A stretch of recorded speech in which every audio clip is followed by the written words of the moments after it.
Қайырлы күн достар. Бүгін сіздерге өте оңай дайындалатын тамақтың асты үйрететін боламын. Ең бірінші бізге мынандай фарш керек. Фаршқа біз барлығы турап дайындалған бірінші картоп, капуста, пияз және морковты араластырамыз, қосамыз. Содан кейін бізге жұмыртқа керек, бір жұмыртқа және перец, картош және азғантай ғана тұз қосамыз.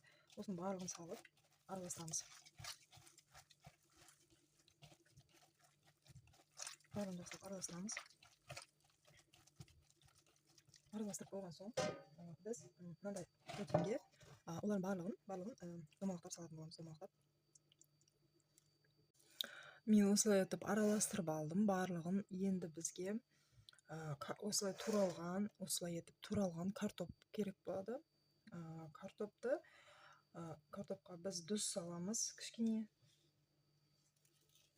тұз салып араластырып оны осы еттің ішіне барлығын салып орналастырамыз.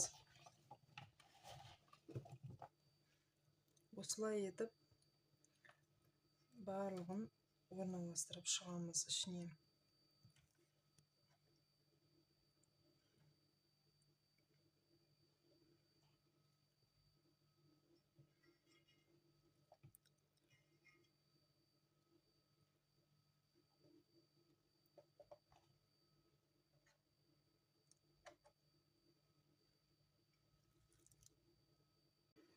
Енді барлығын мен осы салып болдым. Енді біз соустанеміз. Міне 200 грамм суға 2 үлкен қасықпен томат немесе кетчуп болады. Сосын 2 ас қасық сметана саламыз. Сосын оны араластырамыз және біз бұған тұз саламыз. Тұз саламыз және приправа для лагмана деген болады. Мен соны кішкене қосамын. Өте дәмді болады. Бұны жақсылап араластырамыз. Бізде комоттар болмауы керек.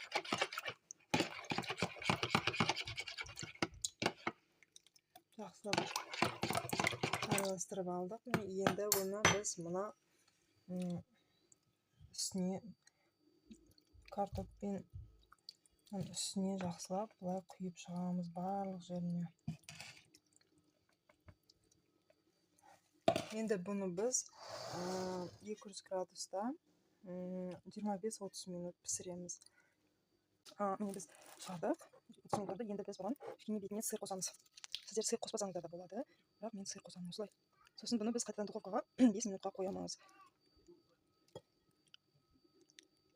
Осылай етіп бәрін салып шығамыз.